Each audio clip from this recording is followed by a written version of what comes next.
The clean, sparkling coastal waters of southern Australia are home to one of Australia's most valuable species.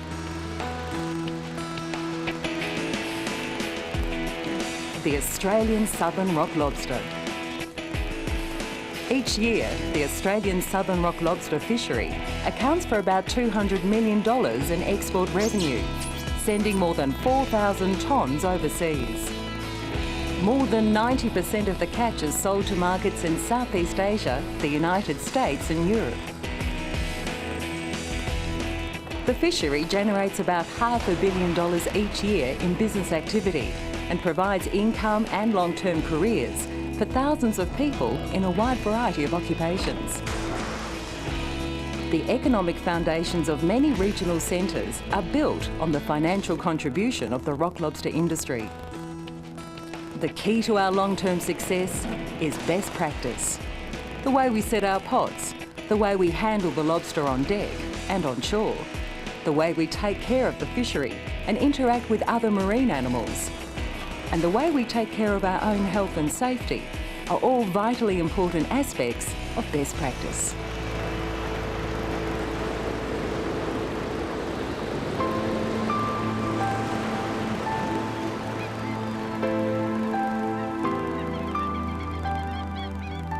To ensure the industry is sustainable long into the future, best practice is best for all.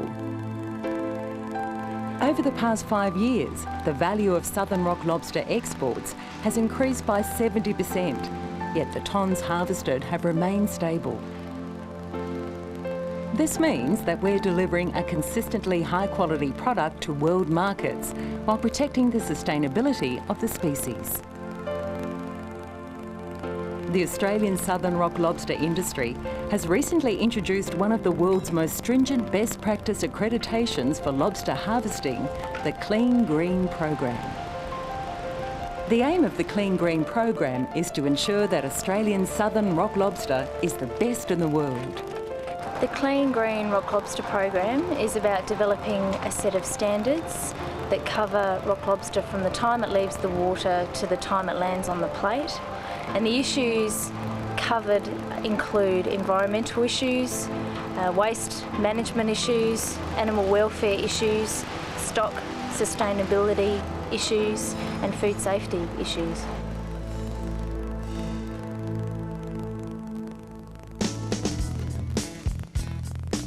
Best practice also includes looking after yourself properly. The basic health and safety information applies on all boats. Wear appropriate clothing that won't get caught in moving parts, and always use sun protection. I always wear my hat and sunburn cream and booties so they don't step on bones and stuff. You only have a short season in which to make your year's income. Make the most of it by maintaining good health through good personal hygiene. You know, you've got to look after yourself a bit, so get as much sleep as you can and try not to drink or be under the influence of drugs or alcohol when you go out on the boat as well. Best practice demands a drug and alcohol-free working environment. It's your personal responsibility to be drug and alcohol-free. If you don't stay fit and healthy, you're prone to injury and sickness more than if you are fit and healthy, so you have less downtime, therefore you earn more money. Erysipelotrix, sometimes known as cray poisoning, is a debilitating condition transmitted through physical contact between the bacteria and open wounds on your skin. Look after your hands. Protect them with gloves to prevent nicks and scratches as much as possible, and wash them regularly to remove any possible contact with the disease. Wash your gloves in fresh water or clean seawater and hang them out to dry so they're clean and ready for work the next day. stay clean, look after yourself, hygiene, tubey grip, all the protective gear that you can wear, really important. Working on a lobster boat is physically demanding. To minimise the risk of muscle damage, some simple warm-up stretching should be done prior to commencing any lifting work. Every day I put on a back support so that's keeping my back warm even before I lift the first box of bait in the morning. And then, yeah, just maybe a few stretches before the start of the pot, so you just seem to just do it even without thinking after a while. Correct lifting principles should be used whenever you're lifting. Lift with your legs, the most powerful muscles in your body, not with your back. Hold the load in close for better balance, and use the sway of the boat to assist each lift. Pot tippers are recommended for retrieving pots.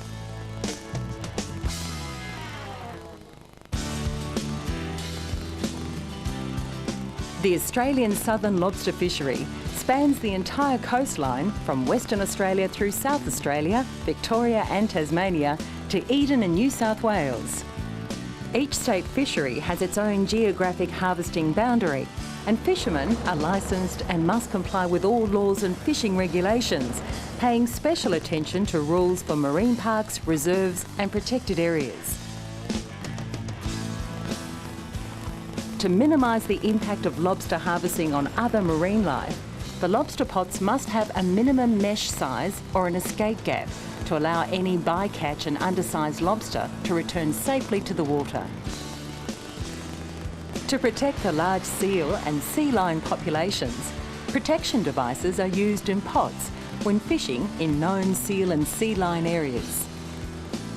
These devices are made with a 12mm concrete Rio rod with a nut welded to the end.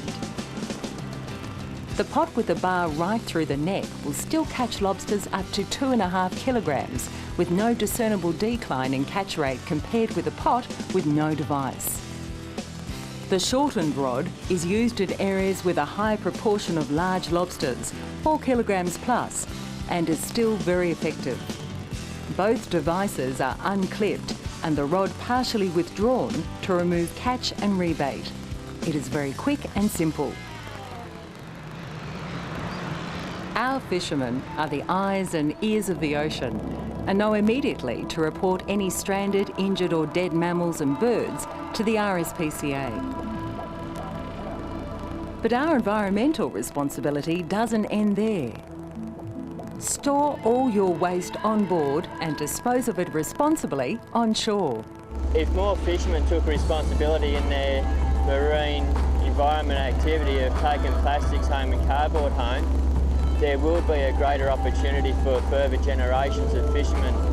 You've got marine creatures like your leatherback turtles and your dolphins and mammals as such, and by throwing plastics over, they think these are jellyfish and food for them, and naturally enough they go for it to eat it.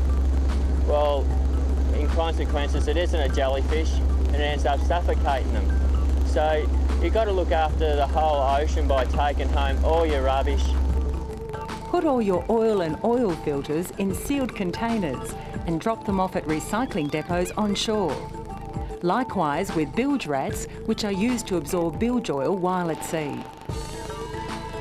The relationship between fishermen and the ocean is one of profound respect. That's why all boats carry minor spill kits and all crew are trained in safe refuelling and spill kit use. If they take the responsibility now and start to look after it, there will be an industry for their family and mine to come in the future.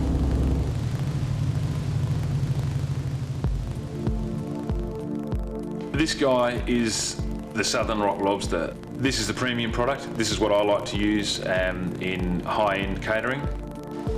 The market wants live lobsters, healthy and intact for attractive presentation on a plate. It has to look in premium condition. All its legs must be there, its feelers, all present and correct, not bits broken off or damaged. Coming onto the market now is a range of newer products, perhaps fashioned a little bit more to retail use and also just more accessible to people at home, and also with good application to the food service industry as well though. And what some processors and fishermen have been doing together in some joint work is taking the tail meat, which we're all fairly familiar with as well, but in a green state or a raw state, and developing technology that allows them to cut through the shell and the meat into about 2 centimetre steaks. They're shaped, as you can imagine, a section of the tail like a crescent moon.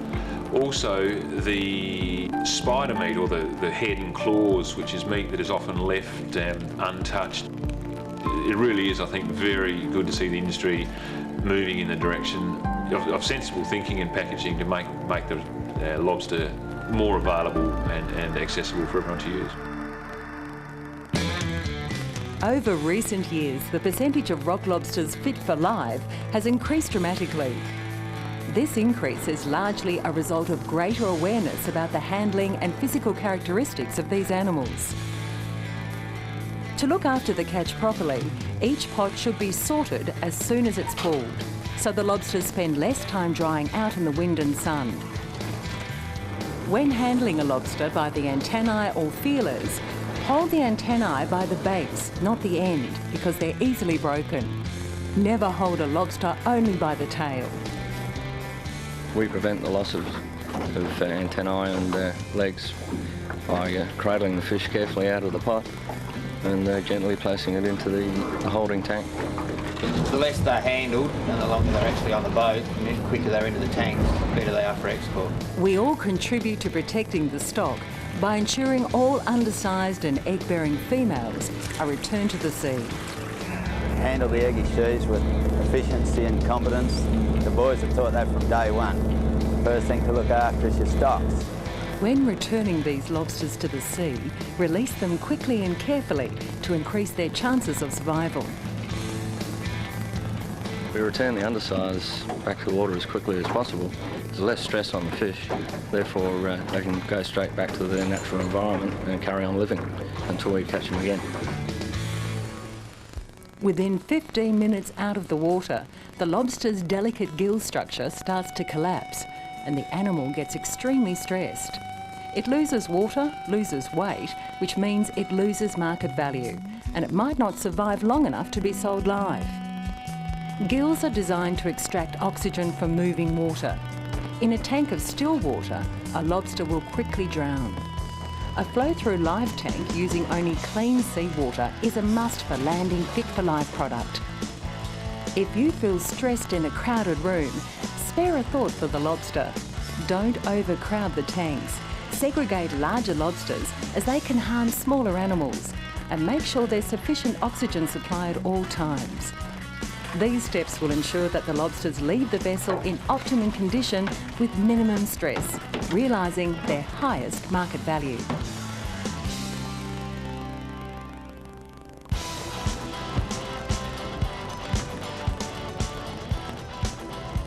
During offloading and weighing, the crates must not be dropped heavily, nor allowed to scrape against each other or the sides of the truck. To minimise handling, arrange a basket exchange system with your buyer. Live lobsters must be transported in conditions that minimise stress to the animals. The truck must be covered to protect the lobsters from sun and wind, should be insulated, and may incorporate a fixed chilled water spray system to keep lobsters cool and moist in transit. The more lobsters that arrive at the factory house in good condition, the more options the processor has in matching product to the market and therefore maximising revenue. The processor must have recirculation systems and pumps designed to cope with expected tonnages and a filtration system to ensure water quality standards are met. At all times, remember that rock lobsters are a food product. They need to be handled very carefully to maintain their appeal to the customers who make this industry as valuable as it is. Lobsters are living things and need to be handled in a humane manner. When being packaged live for export, they must first be comatosed before being placed in cartons. Live tanks and restaurants must be clean and not overcrowded with lobsters fighting for space.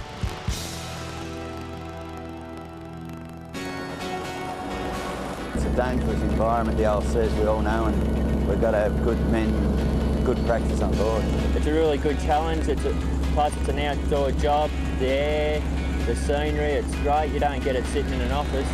The Clean Green program provides a clearly documented code of conduct that ensures that everyone in the pot-to-plate chain can operate to the highest standards to exceed their legislative requirements and at the same time get the most from their involvement in the fishing industry. Best practice is not a static bar. It's continually rising as new techniques and new discoveries open up new opportunities for improvement. We all have the opportunity to contribute to the continual improvement of our industry and share in the long-term economic and social benefits that it will continue to deliver.